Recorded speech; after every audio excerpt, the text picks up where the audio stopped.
What's up, guys? We're back. I'm George Mossey. I'm here with my co-host Heather C. This is part 2, 90 Day Fiancé Happily Ever After. So we're going to jump back in and we're going to talk about the remaining couple. So Mike and Natalie last night, they took a trip to Oklahoma, which Natalie confused with Kansas from one of her Wizard of Oz movies. Oh my God. So she then revealed that she doesn't even know where Oklahoma is or heard anything She else don't about know it. her right from her left, so that's So, just Natalie. That was Natalie. We always love her little comments. So, but the situation is they're going to spend Thanksgiving. Well, it's actually Mike and Trisha's Mike's mom birthday because they share a very close birthday. So it's a birthday party / Thanksgiving trip.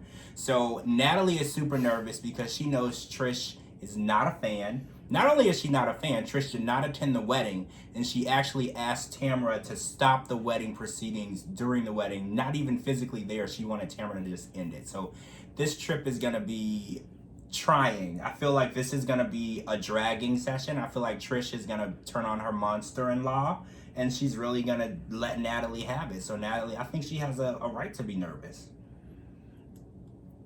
I think that Mike's mom just wants the best for her son. She clearly loves him to pieces. He's the only kid, so they have that bond. I get it. She obviously saw what America saw, and she was trying to throw some red flags like Mayday, don't do it. I feel like while Natalie was in her home, she was overall respectable to her. She could have been worse, you know, because like I know if I don't like a person and they're in my face, it probably would have went a lot left than it went. But Natalie she's a hard pill to swallow, and she's the type of person where she says these random things and then doesn't care how they come out. Mm-hmm. Like even when they were eating birthday cake, that was a cute little gesture. She's like, happy birthday or whatever. And she was just like, oh, is it too sweet? And she's like, oh, no, I can't. How rude is that? Like, you have the smallest piece. And first of all, why would you accept it if you didn't even want to be bothered with eating it? I can't with some people. Like, she's the epitome of rude. Yeah. And I'm sick and tired of people, not everybody, a lot of people just like let her have it on the internet. But like, I'm sick of people making excuses for her. I don't care if she's from another country. I don't care if there's a language barrier. She's a woman who's grown and she should know right from wrong. And that's just my opinion. It is what it is. I agree. So ironically, Trish made the statement that she had begun preparing a nursery with a crib for her grandchild. And I was so confused because Trish has made it clear literally every time they've interviewed her for the show that she wants her son to be away from Natalie as quickly as possible. But then she made the comment that she was waiting on a grandchild, which I thought was really ironic and strange. And this whole story catches me as ironic and strange. The fact that they've stomached each other this long is just insane. So let's jump over to Jovi and Yara.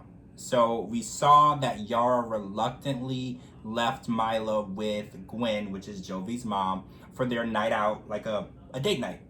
They're going out on a date, and it was very difficult watching her leave the baby. It was still difficult, so she's still having that separation anxiety, which I think is completely normal. When you've suffered a miscarriage in the past, you become a first-time mom, it's going to be really hard to leave. And even though Gwen is family, she's not family to Yara. She has not known Gwen her whole life. This is just Jovi's mom that she's known less time than she's known Jovi. So I kind of understand that.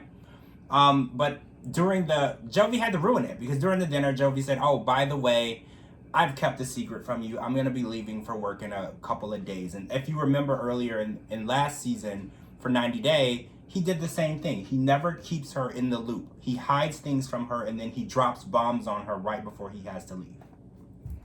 Yeah, he does do that. I mean, I think that there's no good time to tell somebody something that is like bad news on something, but I do think that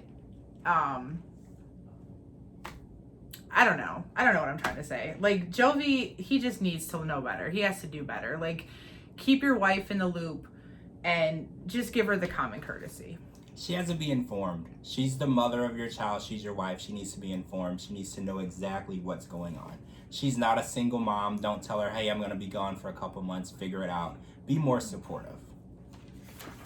All right, guys, so let's move on to the big event of the night. So Brandon and Julia finally got to set up a date to meet Melanie. And actually, Melanie brought her boyfriend, TJ, who said maybe 2 words the whole night. But the whole issue with the situation was Melanie had a really good time making this awkward and horrible for Julia, which caught me off guard because Julia already did not want anything to do with her, being that she was a female friend of her husband. So the ironic part for me was Melanie felt the exact same way, so it almost was like they both were meeting each other to make this a horrible, terrible situation.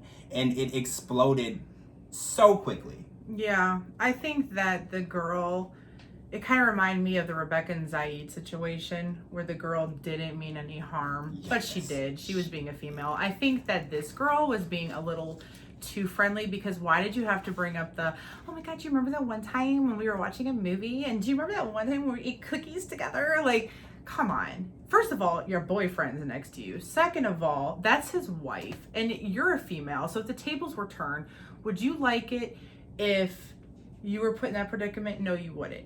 So I think that even whether she meant well or didn't, she didn't have to be that way.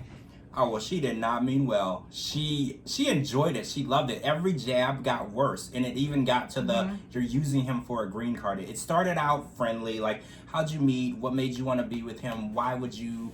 And then it just got to the point where she was taking insults. It got from jabs to insults. And Julia jumped up and she just left. And I actually am team Julia today because the way that she was treated was unacceptable. Brandon should not have let anyone speak to his wife that way, and it shows that he's not ready to be married. You can't let someone talk to your wife that way and you just sit back and watch and relax. I thought we knew that when he had her living with his mom. So we did. See, we can see every red flag and we recognize every sign, but Brandon is not ready, and everything that he's shown us is he's not ready. Every scene we see him, he's either playing video games or eating something his mom cooked. He's just not ready. Yeah. And I actually hope that Julia is okay. That was a very emotional thing that she went through.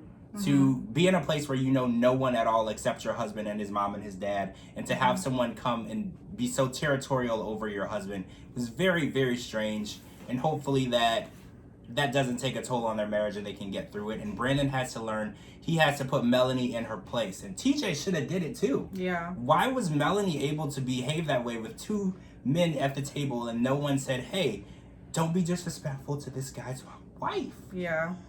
Well, it is what it is. All right, guys, that's it for part 2. That's what happened last night on 90 Day Fiancé Happily Ever After. I'm George Mossey. I'm here with my co-host Heather C. Make sure you live tweet with us every week during the show, Sunday nights. Thank you so much for watching, and we'll see you guys real soon.